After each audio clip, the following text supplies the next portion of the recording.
The millionaire arrived in her luxurious car in the small town where her best childhood friend once lived. She didn't know he was no longer in this world. The evening was golden and dusty. The sun was setting over the hills, like a quiet blessing, and the engine of a freshly polished German sedan disturbed the silence of the place with an elegant, almost audacious hum. The car moved slowly, as if the uneven asphalt and the very history of the town resisted its presence. Marina Cordoba hadn't returned here in 20 years. She had left with a promise never to look back. But some silences aren't cured by money. Some memories begin to call you when you least expect it. The neighbors looked at her with surprise. It wasn't just the car, the designer clothes, or even the subtle but impeccable makeup. It was her aura, her determined stride. The way she stopped the car in front of a house that was no longer there. The shining hood reflected peeled facades, rusty roofs, crooked poles. It seemed that two worlds that should never have met were looking each other in the eye for the first time. A thick silence hung in the air, filled with old dust and buried secrets. The wind lifted papers, dry leaves, and the nostalgic smell of firewood just beginning to ignite. Only two children played in the deserted street, chasing a rusty wheel and laughing loudly. That sound, the children's laughter, was the only living thing in a town that seemed frozen in its past. This is how this story begins. By the way, if you're new to the channel, subscribe. Here you'll find captivating stories that touch the soul and perhaps remind you that we all have a debt to our past. Marina Cordoba, a self-made woman, slowly got out of the car. The heel of her designer shoe sank slightly into the dry earth. Her gaze swept over her surroundings with a mixture of bewilderment and melancholy. There was the very road where she had played with stones and branches as a child, where she had once run crying because her father hadn't returned from the mine, where Raoul had hugged her and promised her everything would be okay. Touching the dusty ground, a memory pierced her chest. A strange calm enveloped her, but also a dull fear, as if someone was silently judging her in every corner. What was a woman from the capital, with jewels and French perfume, doing in a place where people still cooked with firewood? She had returned to see Raoul, not out of caprice, not out of empty nostalgia, but out of an inner calling, an ancient voice that had become impossible to ignore. He wasn't a youthful love or a lost illusion. He was her deepest root. She remembered that gray evening perfectly. The news of her father's death, crushed by a beam in the mine. She remembered her mother's muffled cries, helplessness, hunger settling in her stomach like a permanent guest. But she also remembered Raoul's figure, thin, with a face smudged with dirt, offering her half of his only bread, with a grown-up seriousness that didn't match his childlike body. There was no judgment in his eyes, no pity, only that kindness that isn't taught, but with which one is born. For years, Raoul had been her bright shadow. He shared her dreams, sorrows, her toughest days, but, as happens with what is dear, one day she lost him. Marina received a scholarship, left the town, and never returned. "I'll be back, I promise," she had said one evening before leaving with a backpack on her shoulder and teary eyes. "I'll be here when you return," he replied with a half-smile. Today, there was no trace of him. The house she remembered, full of wildflowers, laughter, the sound of his mother cooking while Raoul played his old harmonica, was in ruins. A crooked door, dry rose hips, and silence. But something caught her attention. Two children sat at the entrance of a humble hut. One was drawing on the ground with a stick. The other looked at her with curiosity as she got out of the car. Marina noticed the younger one's eyes. Large, dark, deep, the same eyes she had seen 1,000 times in her childhood. She approached slowly, her pulse quickened. She knocked on the door with her knuckles. The wood sounded hollow, as if no one was inside. But after a few seconds, a girl peeked out. She wasn't more than 7 or 8 years old. Her dress was clean but patched, her gaze calm but wary. "Hello, little one? Is your dad home?" Marina asked with a trembling smile. The girl hesitated. Her bare feet swung on the cement. She lowered her gaze and answered almost in a whisper, "My dad went to heaven. He's no longer here." Marina felt a sharp blow to her chest. The ground seemed to tremble beneath her feet. The news wasn't new, but she wasn't prepared to hear it like this, from such innocent lips. She wanted to say something but couldn't. Her throat tightened. She only looked inside the dark house, where a tilted photograph hung on the adobe wall. There was Raoul, with his eternal smile, frozen in time. Seconds stretched slowly, as if the world had stopped between the girl and Marina. The silence was heavy. The sun cast a long shadow behind the little girl, as if her fragile figure carried a pain too great for her age. "Your dad," Marina repeated almost in a whisper, hoping she had misheard. The girl nodded with a slight movement of her head. There were no tears in her eyes, but there was that resignation, understood only by those who have known loss too early. Marina slowly lowered her gaze. Everything inside was crumbling. The journey she had planned with the hope of meeting Raoul was now turning into an unexpected morning. She felt something breaking inside her. She pressed a hand to her chest, as if trying to hold an invisible wound that had just opened. The children looked at her, not quite understanding, but sensing the pain. The older one approached his sister and touched her shoulder. "Let's go inside, Noddy," he said softly, though his eyes remained fixed on Marina. "Wait," she said in a low voice. "Is your mom home?" "My mom is in the field, working late. She almost always comes when it's already dark," the boy replied with a premature maturity that deeply touched her. Marina nodded slowly, looking again at the house, trying to memorize every detail. The adobe walls showed signs of many years without repair.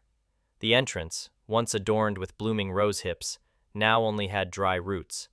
Nevertheless, something warm remained.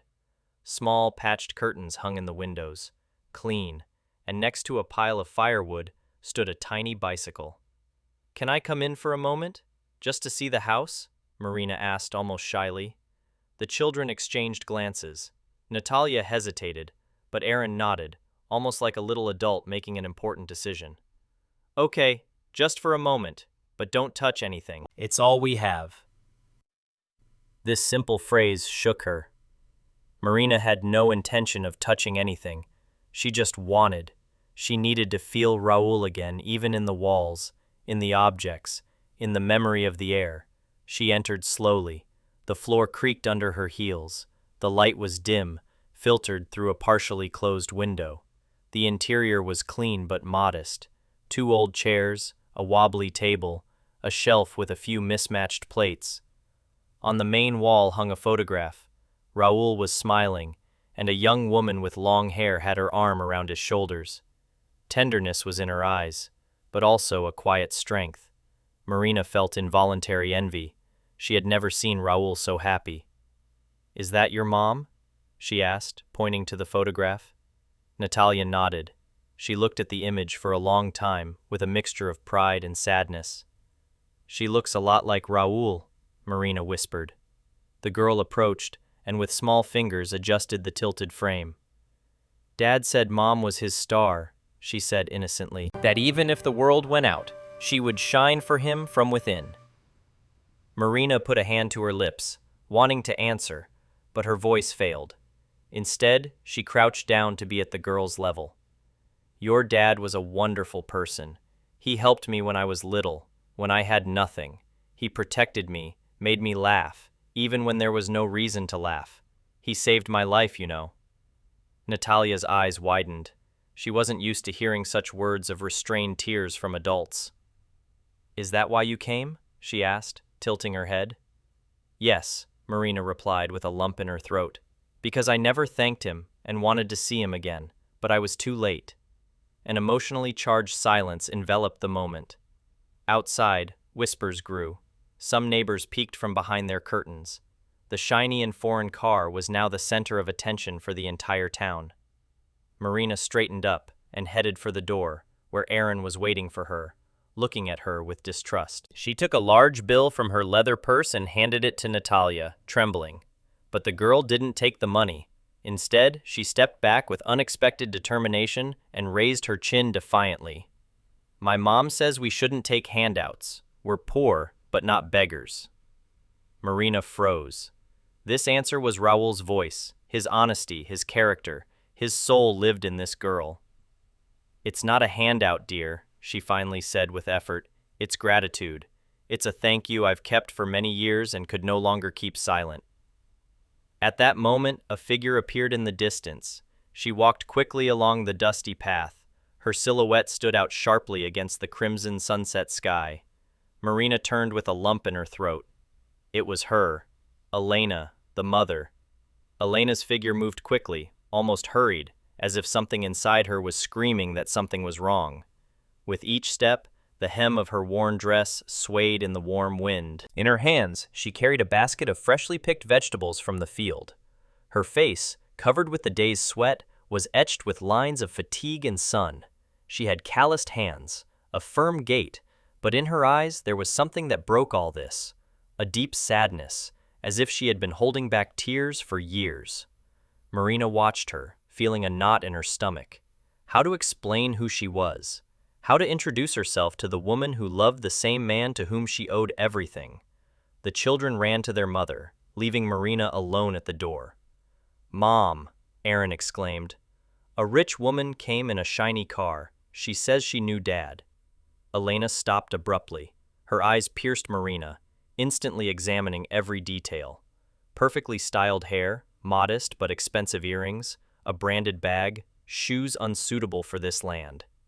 She recognized her, or rather, recognized Marina's image. Raoul had spoken many times about Marina to his childhood friend, the girl who played with him among the cornfields and read him stories in the shade of the loquat tree, the only person for whom he once stayed awake waiting for a letter.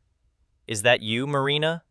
Elena asked in a low, husky voice, as if uttering a sacred or dangerous name. Marina nodded, took a deep breath, took a step forward, but stopped, noticing the closed expression on Elena's face. It wasn't hatred, but a thick mixture of distrust, weariness, and something deeper, a fear of foreign compassion.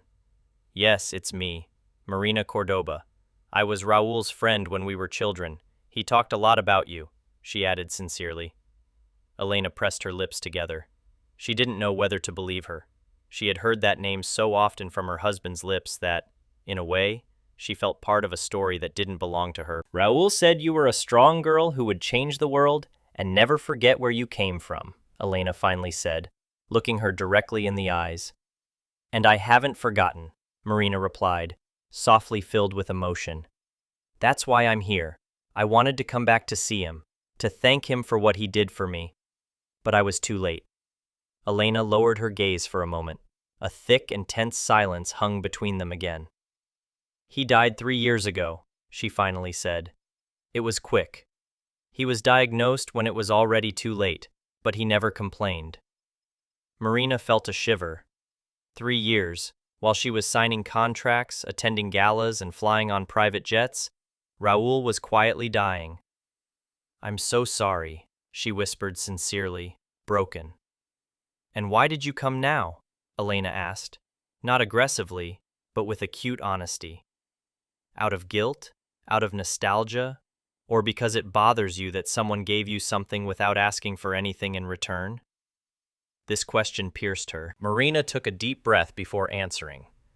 "Because I owe him something that cannot be paid with money, and because I don't want that debt to disappear with his death. I want to help, if you allow me." Elena raised an eyebrow, looked at her children, then at the house, then at the shiny car that looked like a spaceship stuck in the middle of the dust. Life had taught her to doubt big favors. There was always a bill behind each one. "And what kind of help do you offer?" she asked, crossing her arms. "Whatever you choose. I didn't come to impose anything or give handouts. I just want to return what I received," Marina replied calmly. "Raoul gave me strength when I had none. Now I want to give you that strength, to you and your children." Elena looked at her for a long time, and then, without a word, walked to the door. She entered. Marina hesitated whether to follow her, but the children looked at her, and Natalia nodded to her. Inside, Elena placed the basket on the table and sat on a wooden chair. She was exhausted not only from work, but from fighting, from surviving alone. But she wouldn't admit it, never would. "And what do you propose, businesswoman?" she asked, no longer with irony, but with some humility. Marina sat opposite her, now not as a strong woman, but as a child returning home in search of redemption. Let me help you, not with money, but with tools, education, dignity, for you, for them, so that Raoul's name doesn't remain just in a photograph, but lives in what you build. Elena looked at her in silence, and then a small but thick tear rolled down her cheek. If you're doing this for him, then I won't say no to you. Night slowly fell over the town. The first stars began to timidly appear through breaks in the clouds, and the air became fresher, filling with a mixture of damp earth and burning firewood from humble kitchens. Marina decided not to leave. Not yet. Something inside her told her to stay a little longer, to observe, to listen, to learn. Elena invited her to sit in the small kitchen. She took out 2 crumpled tin mugs and poured diluted but hot coffee. Marina accepted it gratefully. This simple gesture was the first sign of a true opening. The children ate bread and cheese silently at the table. Aaron cast quick glances at Marina, not yet knowing if he could fully trust her. Natalia, however, looked at her openly, leaning her elbows on the table, her face supported by her hands, fascinated, as if before her was the heroine of a story from an ode book. "You look different from how I imagined you," the girl suddenly said. "Oh yes," Marina smiled. "And how did you imagine me?" she asked. "With dark glasses and a trench coat, like the bosses in movies." Elena laughed for the first time all evening. Her laughter was short, tired, but sincere. Marina also laughed, and for a moment the tension between the two women eased. "I don't have a trench coat," Marina replied, "but I have a suitcase full of ideas, and you can help me decide where to start." Elena looked at her in surprise. No one had ever asked her that. Everyone came with plans, orders, ready-made solutions. No one asked for her opinion. "Do you want to start here?" she asked with disbelief. "I want to start where it's most needed. And from what I saw today, it's not just your house. It's this whole place," Marina said, looking out the open window, from where distant voices of neighbors talking about the woman in the expensive car could be heard. That night, Marina stayed in the town's old hotel, an adobe building that had withstood the test of time with more dignity than many others. The owner, Don Sixto, immediately recognized her. "You're Doña Clara's daughter, aren't you?" he asked, handing her the key. "The one who left with a scholarship to the capital. I see life has been kind to you." Marina smiled modestly. She didn't know what to answer. She didn't want to brag. "Life gave me opportunities," she said. "But I haven't forgotten who helped me when I needed it most." Don Sixto looked at her carefully. Then, before she went to her room, he quietly said, "Just be careful. There are good people here, and there are those who don't like change, and you're already stirring the waters." And he was right. The next morning, as Marina and Elena headed to the small plot where she grew vegetables for sale in the square, the glances at them multiplied. Some greeted politely, others with distrust. There were those who lowered their eyes and those who directly avoided eye contact. And it wasn't about Marina herself, but what she symbolized.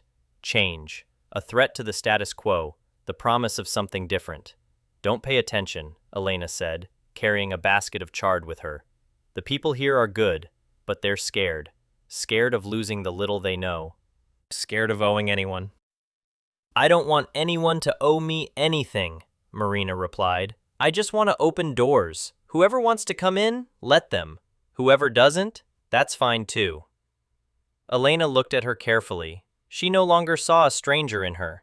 She saw someone who spoke with the same tone as Raoul when he dreamed big. In the town square, several women cautiously approached. They wanted to know who this woman from the capital was who talked to Raoul's widow as if she were an old friend. One of them, Doña Elvira, the oldest in the area, dared to take the first step. "You don't remember me, girl," she said, lifting her chin proudly. "But I saw you grow up. I saw you run through these streets with Raoul, with your feet covered in dirt and your heart full of dreams." Marina was silent. Her voice was vaguely familiar, and her gaze intense. "You were one of the few who always brought my mother fruit," Marina said softly, "when we had nothing to eat." Doña Elvira smiled. She had few teeth, but her pride remained intact. "So you remember? Good, then it's your turn to give back." she said directly, and then laughed loudly. But in your own way, of course, like a woman of the world. This was the beginning. Gradually, Marina became noticeable, not as a distant benefactor, but as someone who listens, walks, gets her hands dirty, visits neighbors, asks what they can do, what they would like to learn, takes notes, mentally draws a map of possibilities, a seed in every conversation. At first, Elena kept her distance, but then inevitably began to accompany her, and with each step, her confidence grew. She was no longer the woman picking vegetables with her head down. Now she walked with her head held high, knowing that her story could be the beginning of something bigger. And meanwhile, Aaron and Natalia became the eyes of the town. Everyone talked about them, about how they were changing, how a different future was reflected in their small, hopeful gazes. And there was still much to do. A week after her arrival, Marina called an open meeting in the old local council hall, a dusty building that no one had used for years. The walls were cracked, the chairs broken, and the ceiling threatened to collapse. But still, a few women came first, then more, then a few men, and finally the mayor.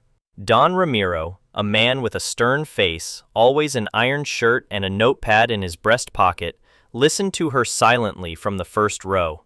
He had seen many newcomers with promises, but no one had such a firm gaze as this woman.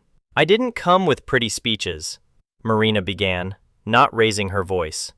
"I came with a clear proposal.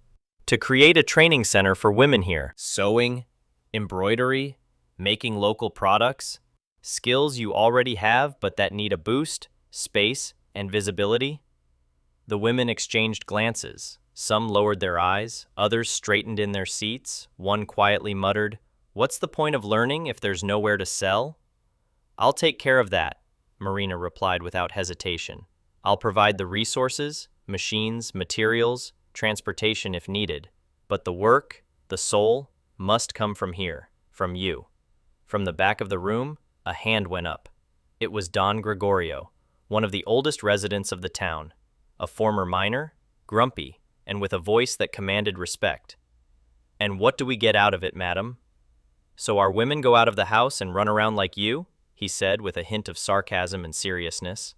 Marina looked at him, not with disdain, but with the compassion of someone who had heard that voice many times before. "You'll get more food on the table, healthier children, more fulfilled dreams, and less dependence. You'll get dignity, and if that's not enough, you can stay as you are. No one will be forced to do anything against their will." Silence fell. Then Elena's firm voice broke the air. I want to learn and teach. If anyone else wants to, I'll be here tomorrow with a notebook and ready hands." A spark ignited. Doña Elvira nodded, then 3 more women, then 5. Half an hour later, Marina already had a list of 20 interested individuals. The hall filled with whispers, but also with excitement. Something special hung in the air, a newly sown seed, but alive. That night, the news spread quickly. Some men quietly fumed in the tavern, others scoffed. "Now our women will become entrepreneurs, and who will take care of the house?" some said. But in the homes, the conversations were different.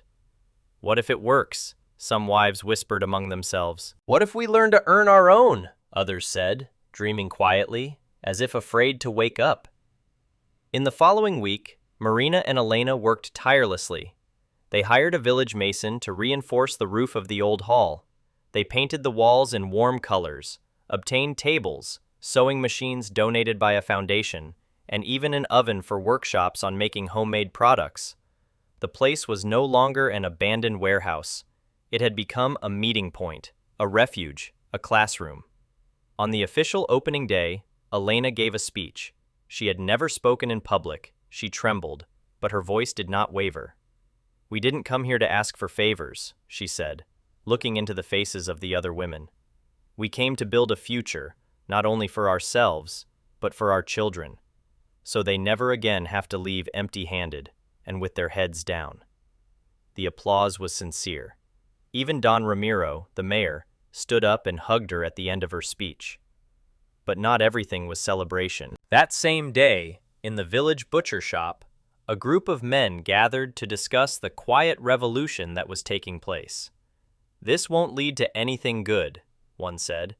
"They'll fill up with strange ideas, then they'll even stop cooking." "And all because of a woman who doesn't even live here?" another added, spitting on the floor.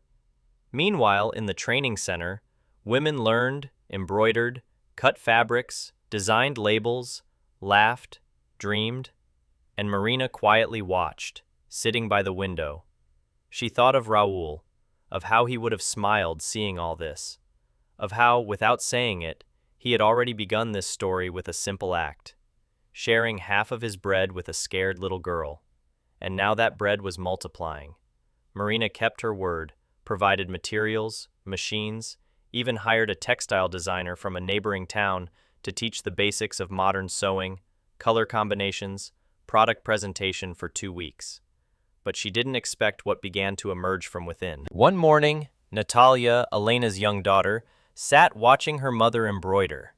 In her hands, she had an old notebook in which she had been drawing for several days. Suddenly, she opened it and said, "Mom, why don't we make a label with this drawing? It's like our hands." The design was simple, 2 intertwined hands, one big and one small, surrounded by ears of wheat. A perfect metaphor for what was happening in the village. Elena's eyes filled with tears. She showed the drawing to the group, and in less than an hour, everyone agreed. Thus was born the name Hands of Valos. Marina organized the printing of labels with this logo. Cards, eco-friendly bags, simple but beautiful packaging were created. The women of the village were no longer just sewing. They were creating a brand, creating an identity. The first batch of products, embroidered blouses, scarves, aprons, fabric dolls, was sold at a regional fair in the city. Marina prepared everything, transport, permits, advertising, but insisted on one thing: "You will sell, I only open the door." And so, for the first time in their lives, Elena and 2 of her friends traveled to the city by train. They dressed in their best clothes, rehearsed their presentations, and faced the outside world with a dignity that made their hearts beat faster. The fair was a success. They sold everything, and, more importantly, met other women, other brands, exchanged phone numbers, promises of collaboration. They returned that same night with empty hands, but with full hearts. But success creates noise, and the resistance, which was initially a whisper, began to grow. One night, graffiti appeared on the center's wall. "Rich people, go away, bosses are not wanted here, this is not the capital."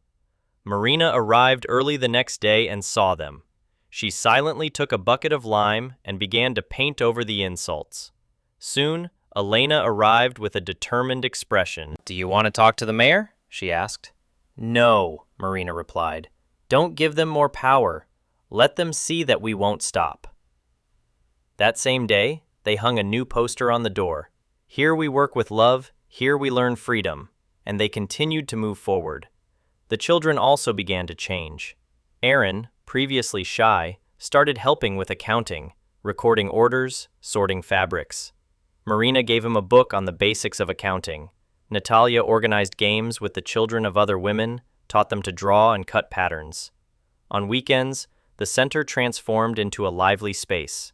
While the women embroidered, the children did their homework together at a separate table with music playing, and homemade bread was baked in the kitchen.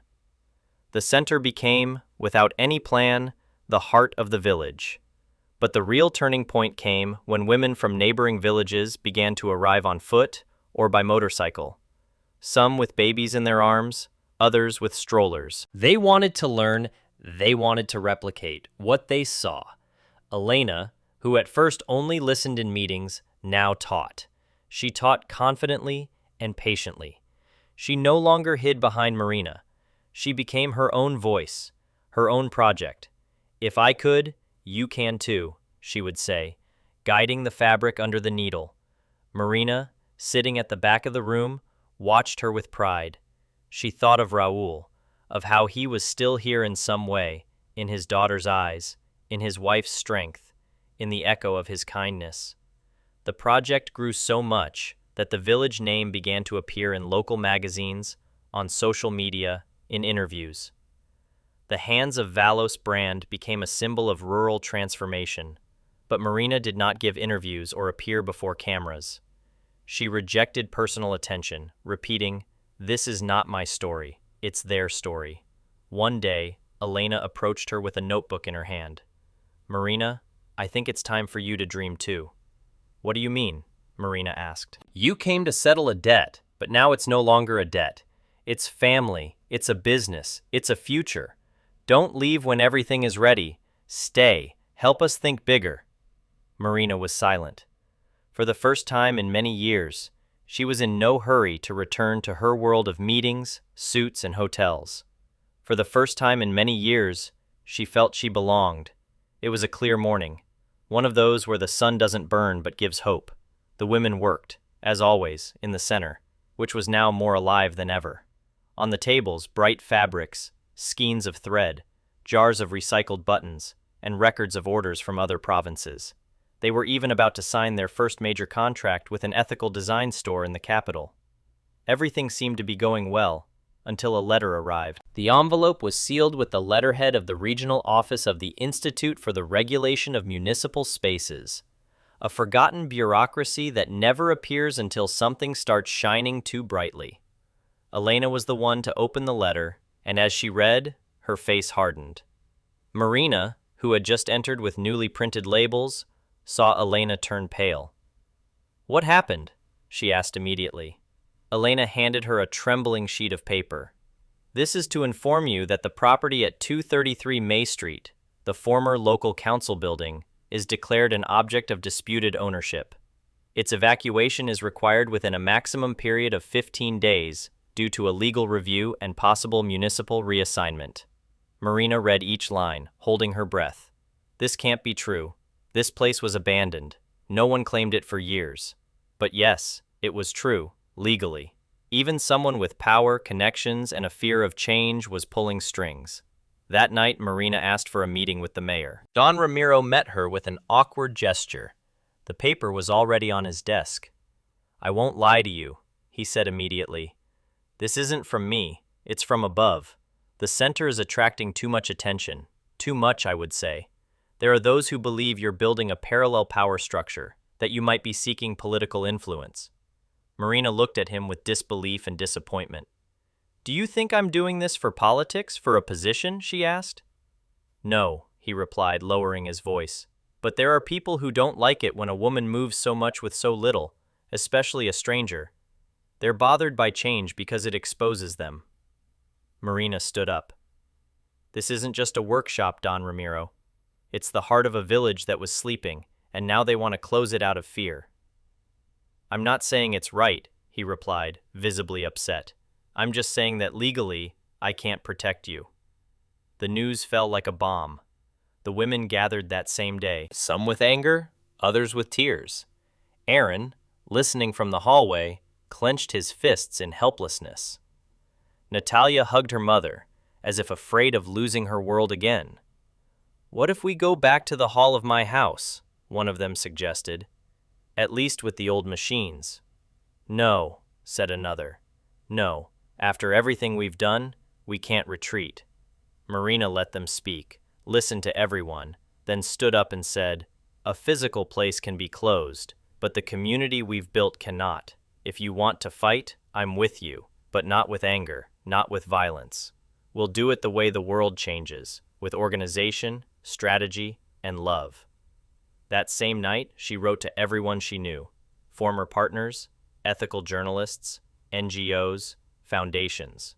She told the story, showed the results, shared photos, numbers, testimonies. In 48 hours, a wave of support arose. Independent media began to publish articles on the case. A short video, recorded by Aaron on his phone, was made where Elena, with a firm voice, explained what the center meant to them. "We don't want handouts. We want to work in peace." The video went viral. In 2 days, thousands of people shared it. The hashtag Manos de Valos became a regional trend. Even celebrities began to talk about the case. The pressure was so strong that the municipality had to back down. A week later, a new letter arrived. Suspension of the eviction and an obligation to transfer the property to the project indefinitely with an option to buy. Elena cried reading it, this time not from sadness, but from triumph. The whole village felt this impact. It was no longer just a center, but a symbol. Women who used to walk cautiously now walked confidently, and men who criticized began to observe silently and even gradually approach. One of them, Don Gregorio's son, asked to learn to sew. He said he wanted to help his younger sister start a business at home. No one laughed, no one judged, because something very deep had been broken, or rather, fear had been overcome. And where fear once lived, now hope lived. 3 years later, the village of Dovalos was no longer the same. The streets, though still dirt, were now clean and well-maintained. Colorful murals adorned the facades of the houses. Many of them were painted by young people who used to wander aimlessly in the evenings. One of the murals, the largest, was in the main square. It depicted a woman embroidering under a tree, surrounded by attentive children, and in an almost imperceptible corner, a male silhouette smiled at them from the shadow of the trunk, Raoul. The educational center had grown so much that it now occupied 2 buildings. One remained the heart of the village, and the second, newer one, served as a warehouse and distribution point. Hands of Velos products were now sold in more than 10 provinces, and international orders began to arrive through an online store that Aaron, now a teenager, had developed himself. Yes, Aaron, the same boy who was afraid of the future, now had a clear plan: to study computer engineering. He received a full scholarship at a private university thanks to his merits and Marina's quiet support. But he never called Marina his patron, always saying, "She didn't give me anything. She showed me how to spread my own wings." Natalia, in turn, was a force of nature, charismatic, bright, brave. At 12, she gave lectures in other villages on how the family brand was born. Sometimes she accompanied her mother to regional events and spoke with such confidence that everyone's mouths dropped in surprise. "My dad used to say Mom was his star," she would say in presentations. "But I think he was also the sun because he left us his light, and now we are many stars." Marina continued to visit the village frequently, although she never moved there permanently. She had a small house at the end of the field, which she bought and turned into a community garden. When she arrived, she no longer wore heels and designer suits. She wore sandals, her hair down, and smiled more often, because something in her had also changed. She finally understood that the greatest wealth was not in her bank accounts, but in this small corner of the world that had been reborn. On a warm April day, the entire village gathered in the square. No one knew exactly why, only that it was something important. The women from the center had been secretly working on it for weeks, and Marina, though she suspected, didn't know all the details. At exactly 5 o'clock, people began to gather. Children, elders, neighbors, guests, even the mayor and the new regional authorities, now more interested in rural development. In the center of the square, covered by a large white cloth, stood an object. Elena stepped onto the improvised stage. With a calm but firm voice, she took the microphone. "A few years ago, a woman came here with a debt in her heart, a debt that could not be paid with money. That debt was called Raoul." Glances met. Marina swallowed, and Elena continued. "Not only did she return, we all returned to believe, to build, and to walk with our heads held high. Today we want to testify that none of this would have been possible without that 12-year-old boy who once shared his bread with a sad friend." Elena stepped down from the stage. Natalia stood up and with a wide smile removed the white cloth. Beneath it, a sculpture of Raoul was revealed, standing, smiling, with bread in one hand and the other extended forward. The sculpture was made from recycled materials by a young artist from the village. On the base was a simple inscription: "An act of kindness can change a generation. Raul Mendoza, 1985 to 2020. Friend, father, light." Absolute silence fell. Marina put both hands to her face. The tears were impossible to hold back. Elena approached, said nothing, just hugged her. And at that moment, before the entire assembled community, before the children who played under the same tree where Marina and Raoul had dreamed as children, the circle closed. That night, music played in the square, food was shared, stories were told around a warm fire. No one spoke of poverty, no one complained about the past. Everyone celebrated the present and the future. Because this small, once-forgotten town had found its voice. Because Raoul's legacy, simple and pure, had sown a whole forest.